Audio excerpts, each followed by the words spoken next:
collecting objective data, physical examination. The significance of a physical finding is often determined by the effect it has on a person's level of comfort and ability to function.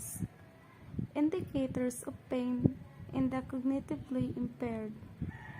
Medical diagnoses known to commonly cause pain such as arthritis, osteoporosis, fractures, cancer, and history of back pain.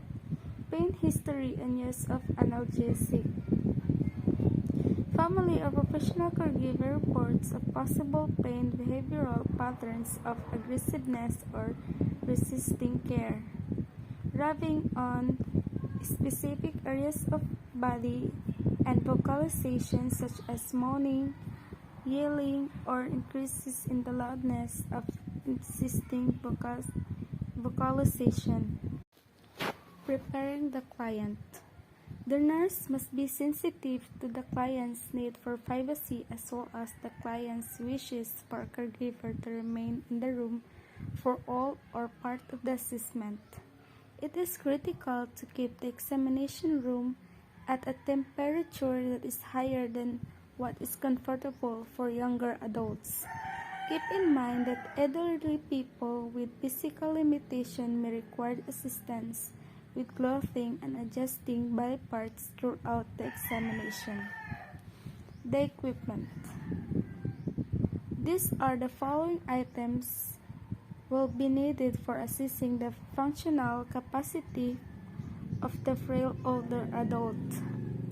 Newspaper or book and lamplight for vision testing. Lemon slice are meant for sense of smell tests. Padding or food of padding consistency and spoon for swallowing examination. A teacup with water to swallow may also be used. Food and fluid diary sheets or forms. Nestle M&A Elderly Nutritional Assessment Form. 2 or 3 fellows for client comfort and positioning. And straight back chair for get up and go test. Physical assessment. The nurse needs to examine one's own attitude or stereotypical assumption of older adults.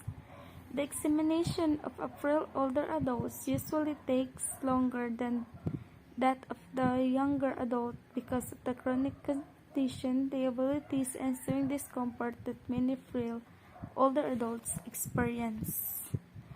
The nurse must analyze his or her own views about older adult people as well as stereotypes about them because of the chronic disease impairments and resulting suffering that many frail older persons experience. An examination of a frail older adult usually takes longer than that a younger adult. When interacting with the older adults, remember that it may be more acceptable to be more formal than informal. Keep your voice volume down if you anticipate that the client will have difficulty hearing. Do not assume that client cannot answer question if they have a cognitive impairment. If you need to question caregivers or collateral sources to validate or clarify information, avoid consulting them in the presence of the client. Assessment procedure. Measure and record the client's height and weight. Review laboratory test value and evaluate if hydration status and nutritional status. The normal findings are arterial cells and intestinal villi, atrophy, and gastric production of hydrochloric acid decreases with age.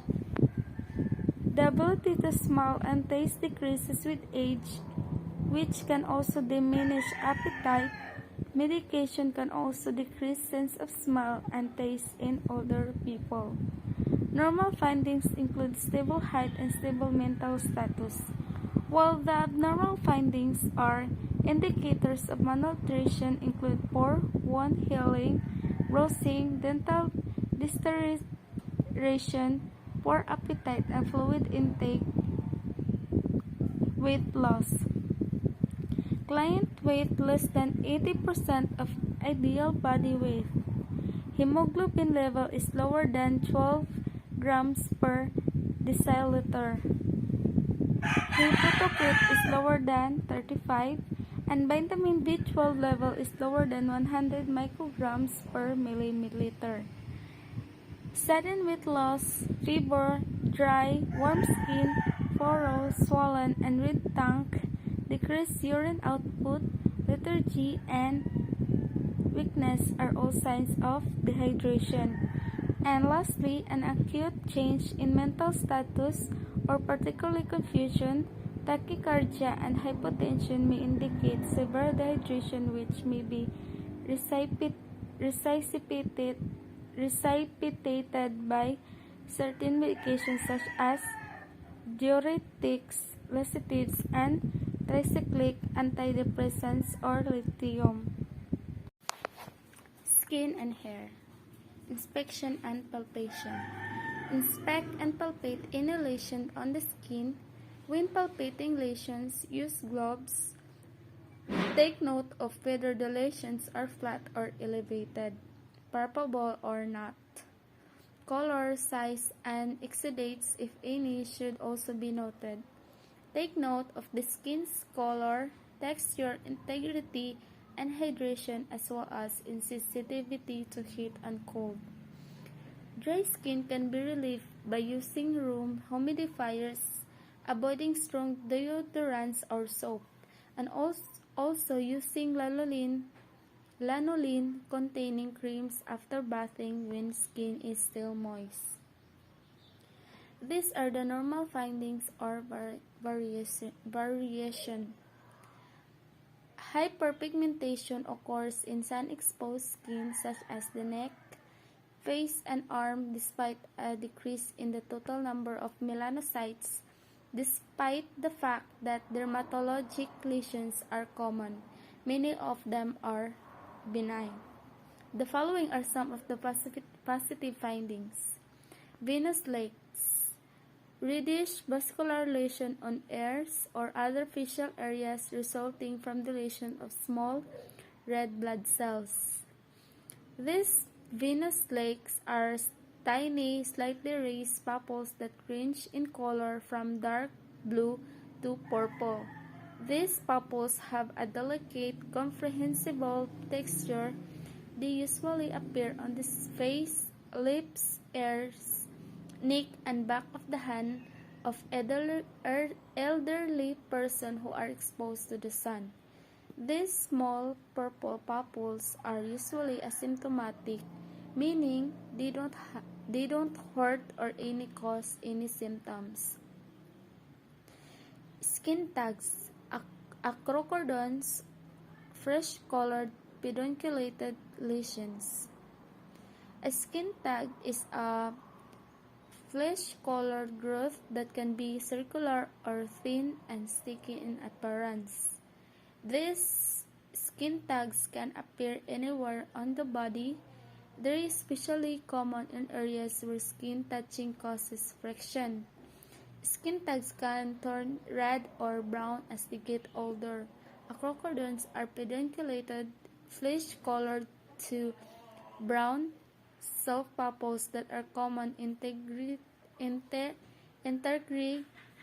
intertriginous areas that like neck, axilla, and grain or sea. Seborrheic keratosis, tan, brown, or reddish flat lesions commonly found on fair-skinned person in sun-exposed areas. A seborrheic keratosis is a non-cancerous or benign skin growth. As people grow older, they tend to have more of them. Brown, black, or light tan seborrheic keratosis are the most common. The growths or lesions are waxy or scaly in appearance and are slightly raised. Seborrheic keratosis are non known to be caused by anything specific. They tend to run in families, therefore it's possible that genetics are to blame. Because growths become more common with age, normal skin aging plays a part. Overexposure to the sun can also be a factor. Next is cherry ageumas, small, round, red spot. Cherry ageumas, often known as red moles, are frequent skin growth that can appear anywhere on the body. They're most common on people in their 30s and older. A cherry ageuma has a reddish appearance due to a collection of small blood vessels within it. Next is senile purpura. Vivid purple patches or lesions should not branch to touch. Xenophobia is a benign, easy-to-browse condition that affects the elderly. This happens because as we become older, our skin and blood vessels become more delicate, making it easier for us to browse from minor trauma. The rash appears as little red or vivid purple dots on the skin. It's easy to notice since the spots don't vanish when you press them, unlike other spotty rashes. Last is lentigines. Hyperpigmentation in sun-exposed areas appear as brown, pigmented, round or rectangular patches, often called liver spots. Lentigines, also known as liver spots, are benign lesions that develop on the body's sun-exposed area. Common places are the backs of hand and the face. Lesions rise in quantity as people become older. Thus, they're more common in people in their 40s and 50s. They can range in size from 0.2 to 2 cm in diameter. The elastic collagen in the skin is gradually replaced by more fibrous tissue, resulting in a loss of subcutaneous tissue. The risk of hyperthermia and hypothermia is increased by decreased vascularity, reduced neurologic responsive to temperature fluctuation, and atrophy to endocrine sweat glands. Skin that is rather transparent and pale with a general reduction in body hair on the lower extremities is usually to have dry skin. When pinched, the skin might wrinkle and tint. In elderly person, pinching the skin is not an accurate test of turgor.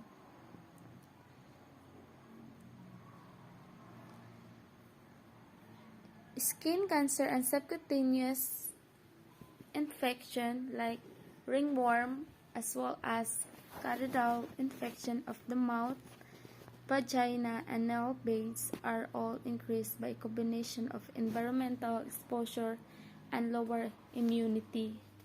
Predisposing disease like diabetes, malnutrition, and steroid or antibiotic use all enhance this risk.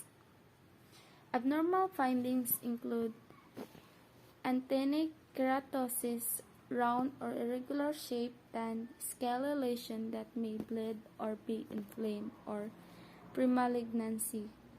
It is a small, dry, scaly, or crusty areas of skin are common.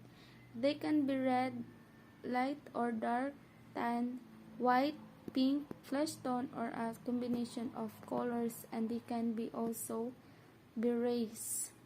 Actinic keratosis are generally easier to feel rather than to see due to their rough texture. Waxy or raised lesion, especially on sun-exposed or basal cell carcinoma, irregular shaped lesion or scaly elevated lesion, or squamous cell carcinoma, melanoma. This basal cell carcinoma is a kind of skin cancer that most commonly occurs on sun-exposed region of the body, such as the face. Basal cell carcinoma appears as a brown or glossy black bump with a rolled border on brown and black skin, a kind of skin cancer known as basal cell carcinoma. Melanoma usually starts as a mole and can spread to any part of the body. Squamous cell carcinoma might take the form of a filmed red bump, scaly patch, open sore, or what the cracks or bleeds easily. Next is Hermes zoster vesicles or shingles, draining clear fluid or pustules atop an erythematous base following a clear linear pattern and accompanied by pain. More than half or older adults with shingles will have neuralgia that persists after resolution of the skin lesion. These shingles or herpes zoster vesicles is a viral infection that causes an outbreak of a painful rash or blister on the skin. It's caused by the varicella zoster virus, which is the same virus that causes chickenpox. The rashes most often appears as a band or rashes or blister in one area of the body. Next is pinpoint size. Red, purple, non-blanch, able, petechia, common sign of platelet deficiency. Petechiae are small bleeding spot beneath the skin or on the mucous membranes. It's not a rash because the purple, red, or brown dots aren't raised or itchy. Petechiae can be caused by a variety of factors, some of which are potentially deadly.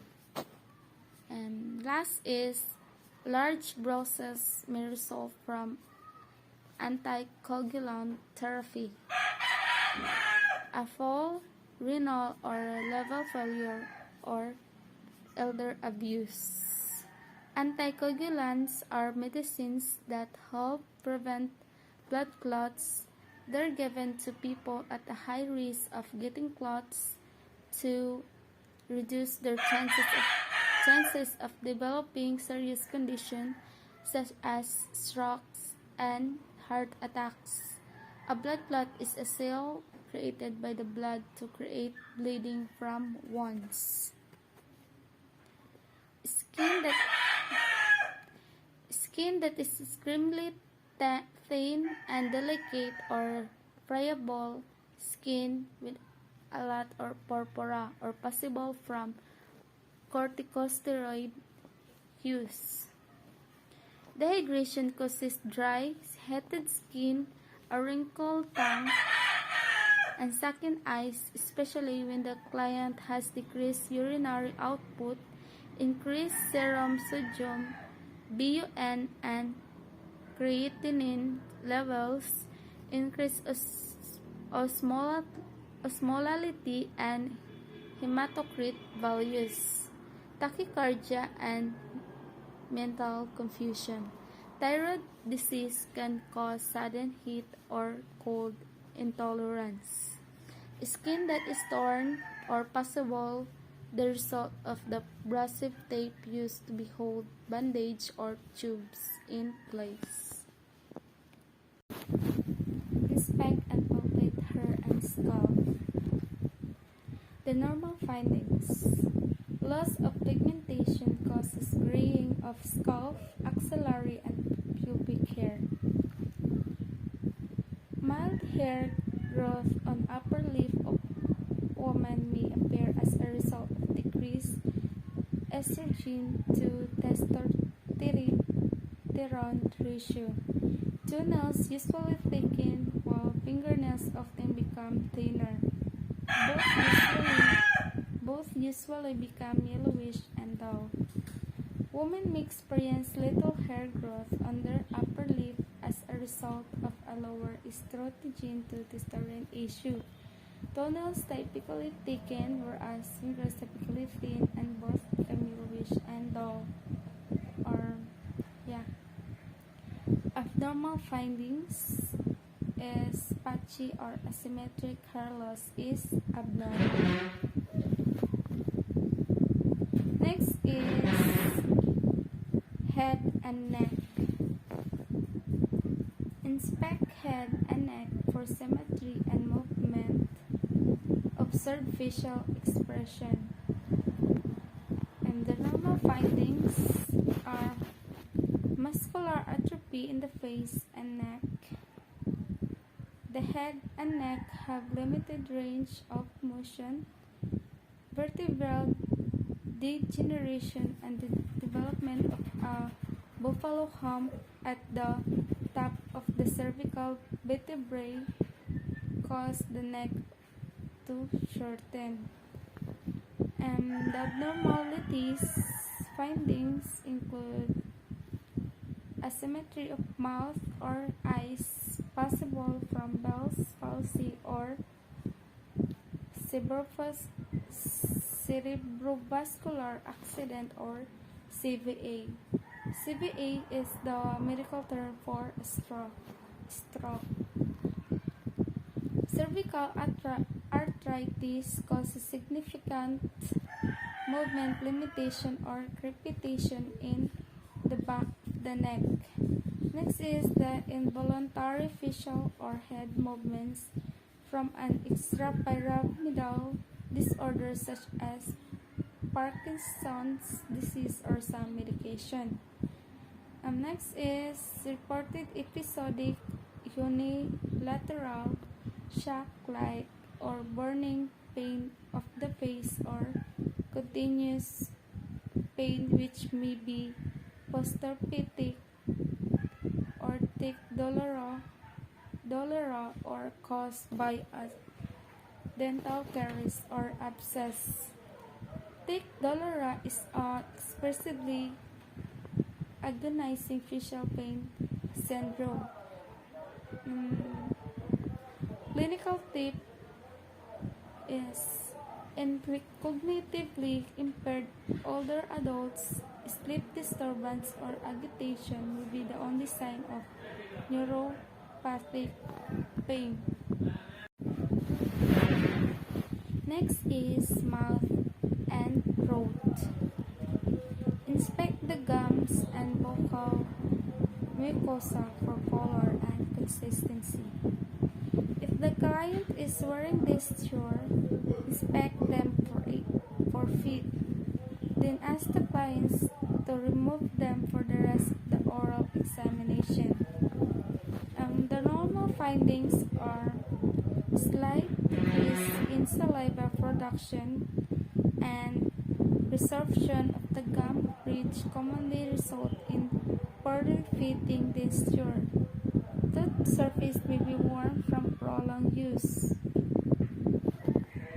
The abnormal findings are saliva decreasing medication include antihistamines, antipsychotics, and antihypertensive.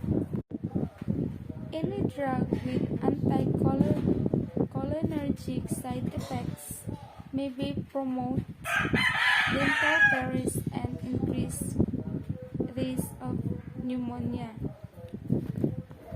Loss fitting this denture or inability to close mouth completely may be also be the result of significant weight gain or loss. False smelling breath may be indicate periodontal disease, also called gum disease. Whitish or yellow thin patches in mouth or throat may be candidiasis. This candidiasis is a fungal infection caused by a type of fungus from use of steroid inhalers or antibiotics. Next is examine the tongue, observe symmetry and size. The normal findings is tongue is pink and moist, while the abnormal findings is a swollen, red, and painful tongue may indicate vitamin D or riboflavin deficiency. Next is observe the client swallowing food or fluid.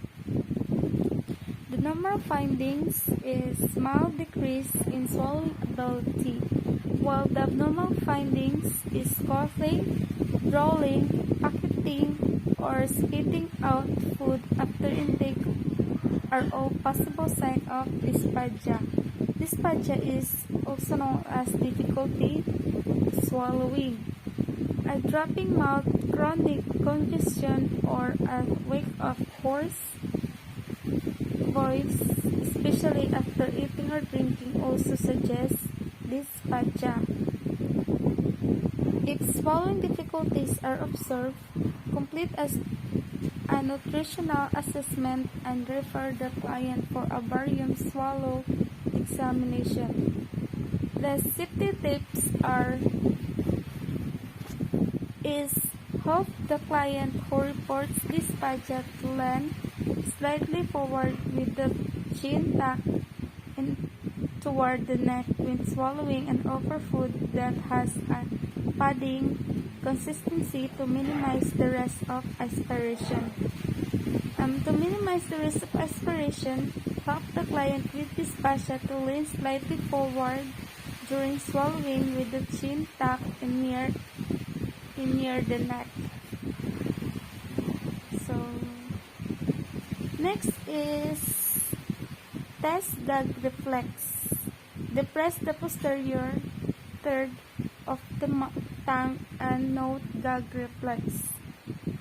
The normal findings is gag reflex may be slightly sluggish, while the abnormal findings is the absence of gag reflex may be the result of neurologic disorder and indicates the need to be alert for signs of aspiration pneumonia. Next is nose and sinuses. Inspect the nose for color and consistency. Normal findings is nose and nasal passage are not inflamed and skin and mucous membranes are intact.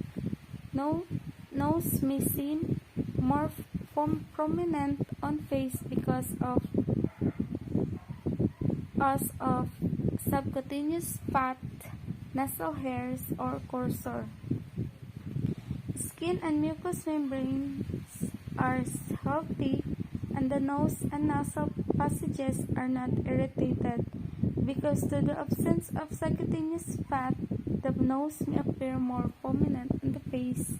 The hair on the nose are coarser. While the abnormal findings is edema. Edema is the medical term for swelling, redness, swelling, or clear drainage, which may indicate allergies or rhinitis. The typical tip is relocation into a newly constructed residential or long-term care facility should be investigated as a possible cause of allergic or non-allergic rhinitis. New carpet, cabinetry, or fiberboard and paint fumes can elicit non-allergic vasomotors response as well as an allergic one. Next is evaluate the sense of smell. Have the client close the eyes and smell a common substance such as mint, lemon, or soap. The normal findings is slightly diminished sense of smell and ability to detect odors. The abnormal findings is client cannot identify strong odors. This may cause a decrease in appetite and may be a safety concern. Next is test nasal patency. Ask the client to breathe while blocking the one nostril at a time. The normal findings is client breathes with reasonable ease, while the abnormal findings, a lack of breath intake is reported by the client, which could be due to nasal polyps, a deviated symptom, or allergic infections, rhinitis, or sinusitis.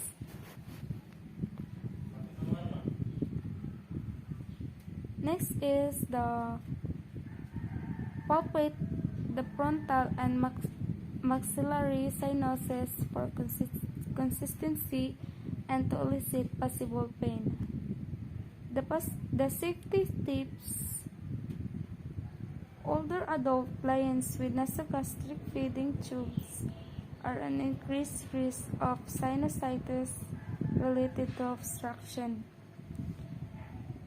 The normal findings is no lesions or pain, while the abnormal findings, client reports pain, congestion, and dryness. Inflammation is evident. Clinical tip: older adults client may self-treat sinus pain and or nasal congestion with decongestants and antihistamines, which may further dry to nasal passages and prevent normal sinus drainage. These drugs may also aggravate hypertension or in clients taking antihypertensive drugs and exacerbate cardiac dysrhythmias. In clients taking antibiotics for sinusitis, watch for adverse effects on renal function. Because antibiotics also may kill normal bacteria, watch for signs of cardinal on Clostridium difficile infection in the GI tract or gastrointestinal tract, mouth, or vagina. Decongestants or antihistamine may be used by older adult clients to treat sinus pain and or nasal congestion. However, this medication might dry up the nasal passages and prevent normal sinus drainage. This medication may also increase hypertension in patients receiving antihypertensive medication and cardiac distress. Keep an eye for adverse effects of renal functions in patients receiving antibiotics or sinusitis. Keep an eye out for signs of candida or Clostridium difficile infection in the gastrointestinal tract, mouth, or vaginal area, as medication can kill natural bacteria as well. Next is eyes and vision. Inspect eyes, eyelids, eyelashes, and conjunctiva. Conjunctiva is a thin, clear tissue that lines the inside of the eyelid and covers the white area of the eye. Also observe the eye and conjunctiva for dryness, redness, tearing, or increased sensitivity to light and wind. The normal findings is skin around the eyes become thin and wrinkles appear normally with age. Scratched skin in eyelid may produce feeling of heaviness and tired feeling. In lower eyelid, bags form. Excessive stretching of lower eyelid may cause it to drop downward, which keeps it from shutting completely and can cause dryness, redness, or sensitivity to light and wind. Eyes are described as irritated or having a scratchy sensation. While the abnormal findings is a turning in the lower eyelid or scropion is more common and causes the eyelashes to touch the conjunctiva cornea. Severe scorpion may also in the ulcerous corneal infection. This scorpion is a condition in which your lower eyelid is turned inward, forcing your eyelashes to rub against your eyeball and creating irritation. Abnormalities in blinking may also from Parkinson's disease. Dull or blank staring may be a sign of hypothyroidism. Hypothyroidism is a common condition where the thyroid doesn't create or release enough thyroid hormone into your bloodstream. Next is inspect the cornea and lens. Also ask the client when he or she last had an eye and vision examination by optometrist or ophthalmologist. The clinic tip: to detect glaucoma, tonometry should be performed every 1 to 2 years on everyone older than 35 years of age. Elevated intraocular pressure indicates the need for referral to an ophthalmologist and confirmation with applanation tonometry. The normal findings is an arcus senilis, a cloudy or grayish ring around the iris, and decreased pigment in iris and normal age-related changes. Arcus senilis is a gray or white arc visible above and below the outer part of the cornea. The clear and dome-like covering over the front of the eye. The lens loses elasticity, which results in increased ability to change shape. Presbyopia is the gradual loss of your eye's ability to focus on your object. A loss of transparency in the crystalline lens of the eyes is the natural part of the aging process. Exposure to sunlight, smoking, and inherited tendencies increase risk. A thickening of the bulbar conjunctiva that grows over the cornea called pterygium. Pterygium, it is an elevated superficial external ocular mass that usually forms over the perilumbral conjunctiva and extends into the corneal surfaces, may interfere with vision. While the normal findings, cataracts most commonly affect people after age 55 and result in a yellowish or brownish discoloration of the lens.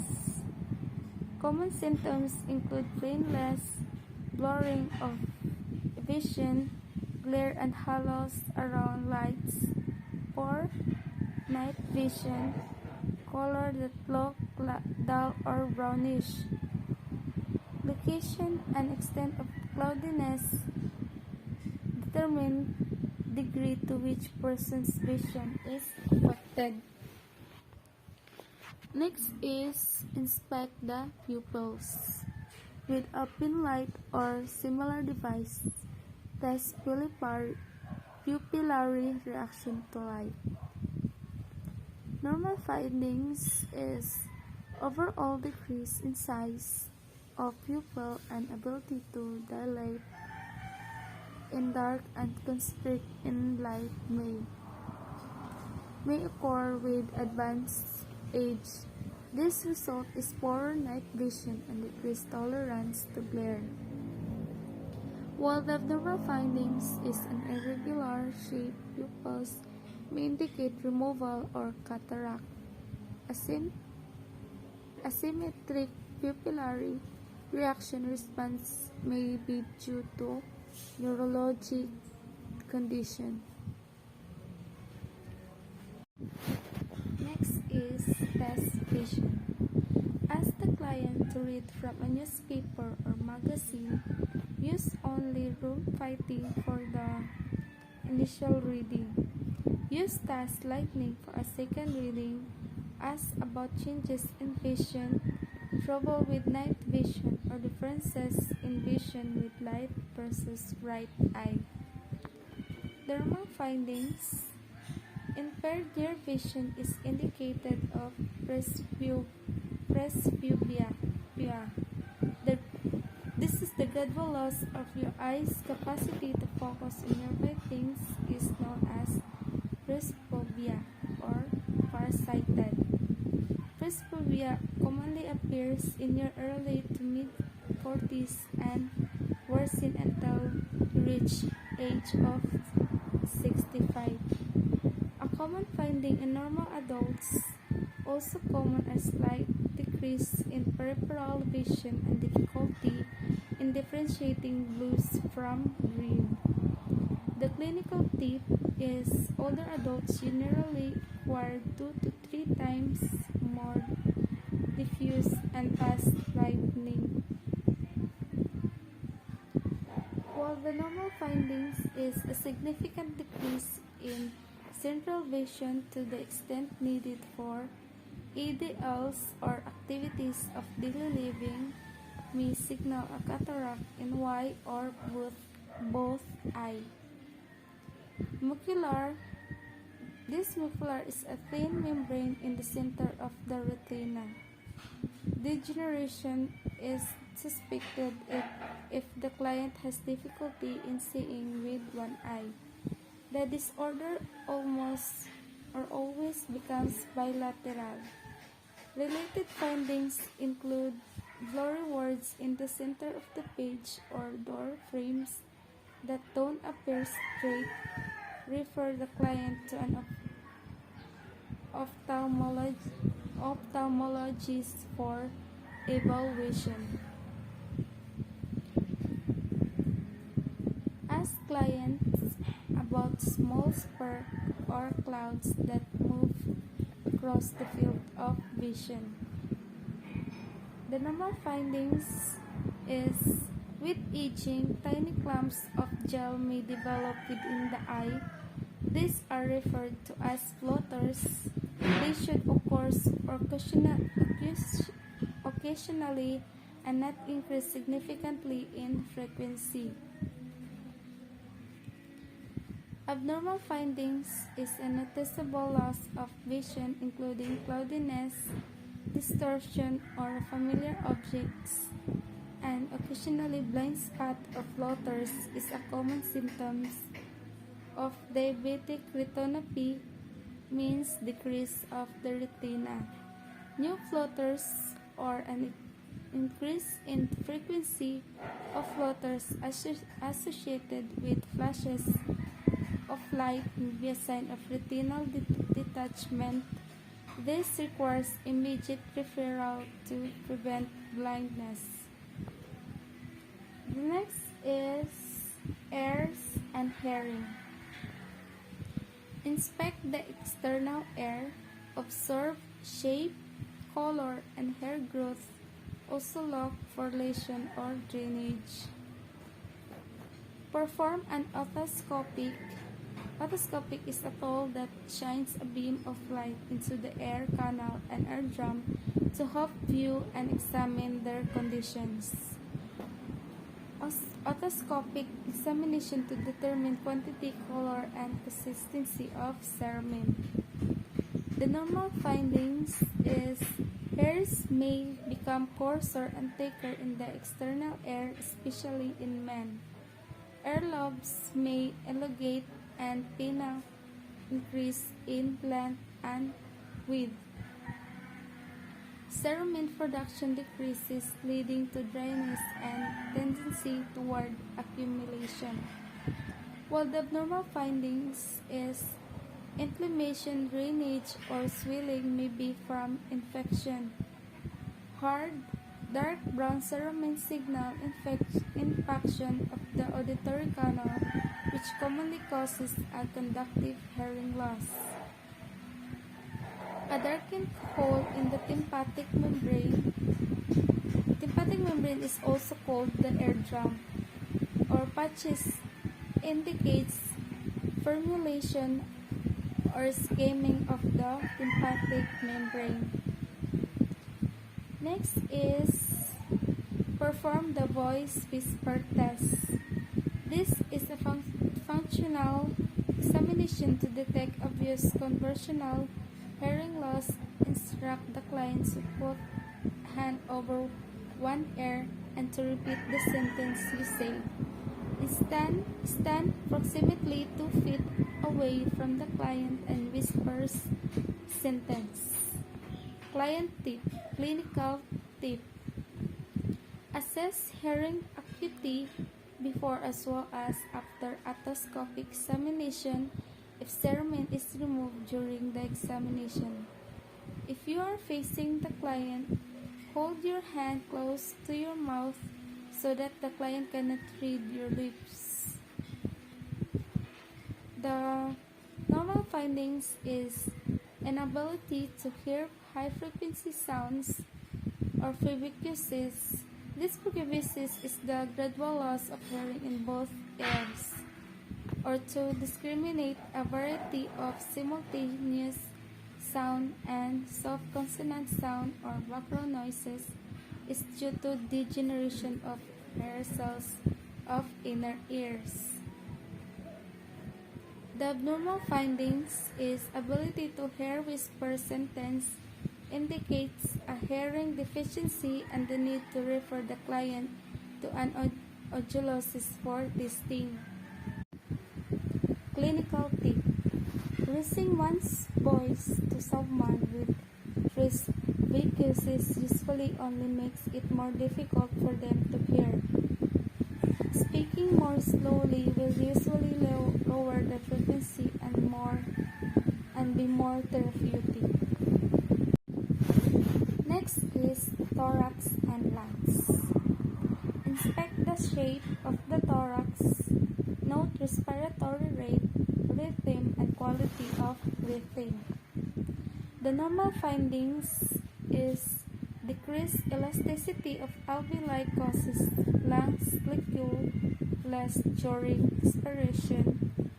There is also loss of resilience that holds the thorax in contracted position, loss of skeletal muscle strength in the thorax and abdomen, decreased vital capacity, increased residual volume, and slight barrel chest,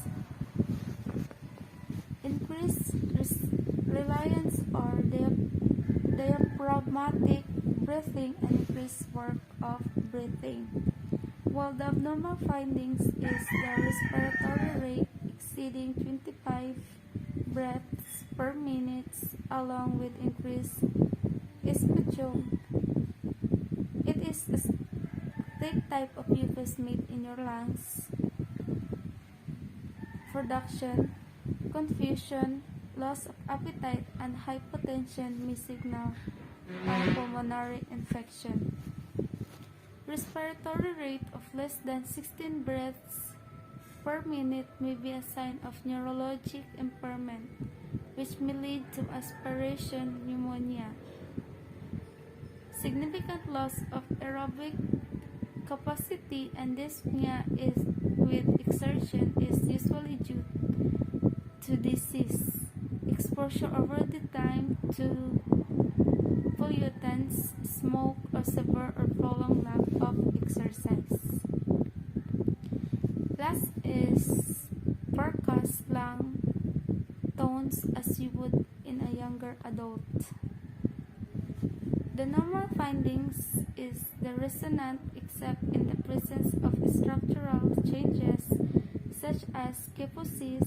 Kyphosis is as defined as curvature of the spine measuring 50 degrees or greater on an X-ray, or a side barrel chest when hyperresonance may occur.